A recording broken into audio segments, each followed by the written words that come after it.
Nah, hanya di sini perlu kita ingatkan bahwa tanpa akidah maka syariat tidak akan tegak dan akhlak tidak akan mulia. Omong kosong orang mengaku akidahnya kuat tapi akhlaknya bejat.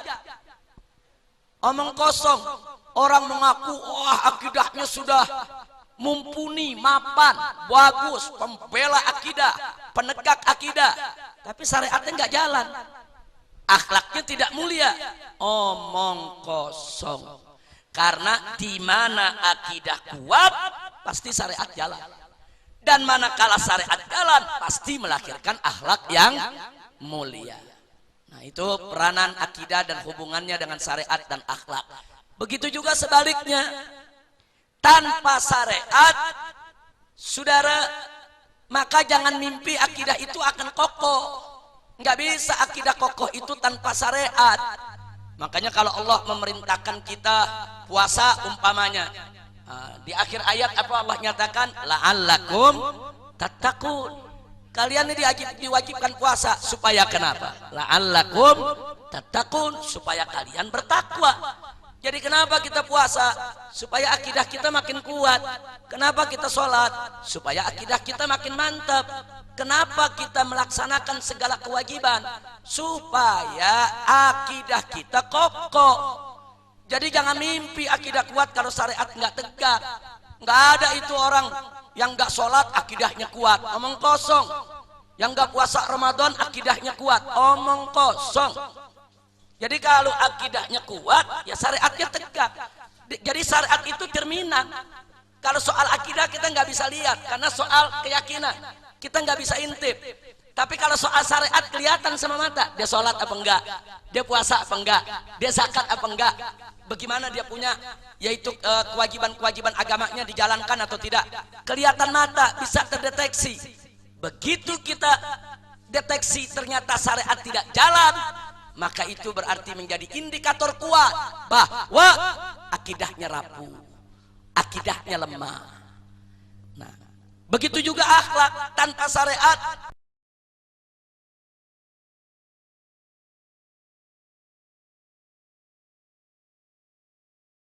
Faqala ta'ala aqimis shalah innas sholata tanha 'anil fahsya'i wal munkar. Orang kalau sholatnya bagus, dia punya benteng, dia nggak berbuat keji, dia nggak berbuat munkar. Jadi sholat itu benteng dari perbuatan keji dan munkar. Artinya kalau orang itu sholatnya bagus, dia nggak berbuat keji, nggak berbuat munkar, nggak berbuat maksiat, otomatis akhlaknya pasti akan mulia. Jadi kalau orang ngaku sebagai pejuang syariat, penegak syariat, tapi akhlaknya bejat, akhlaknya tidak mulia, omong kosong dia pejuang syariat, saudara. Nggak ada orang yang namanya pejuang syariat, penegak syariat, saudara, otomatis akhlaknya mesti terjaga. Nah, makanya tadi saya katakan, ini ketiga rukun agama nggak bisa dipisah nih. Satu sama lainnya menjadi satu kesatuan yang saling melengkapi dan saling menyempurnakan. Nah, begitu juga akhlak. Tanpa akhlak nggak ada akidah yang kuat, dan tanpa akhlak nggak ada syariat bisa dijalankan. Akhlak itu mesti dijaga, akhlak kita kepada Allah, akhlak kita kepada Rasulullah, akhlak kita kepada kitab suci Al-Quran, akhlak kita kepada keluarga Nabi, akhlak kita kepada para sahabat Nabi, akhlak kita kepada para ulama, akhlak kita kepada guru, akhlak kita kepada orang tua, akhlak kita kepada keluarga, akhlak kita kepada tetangga, akhlak kita kepada masyarakat banyak. Semua ada aturan akhlaknya. Jadi kalau sudah tidak ada akhlak, itu indikator kuat, akidahnya rapuh, syariatnya nggak betul dijalankan. Karena manakala akidah itu kuat, syariat ditegakkan, pasti akhlak itu akan mulia. Nah, makanya di sini kalau bicara akidah syariat dan akhlak, bisa kita katakan dengan akidah yang kuat dan pelaksanaan syariah yang benar, niscaya akhlak pasti mulia. Nah, bicara soal kemuliaan akhlak, ini sesuai misi kenabian. Nabi kita itu diutus oleh Allah bawa misi. Nah, misi kenabian itu apa? Misi kenabian itu adalah penyempurnaan akhlak. Makanya Nabi bersabda dalam satu hadis sebagaimana diriwayatkan oleh Al-Imamul Baihaqi dan Al-Imam Ahmad.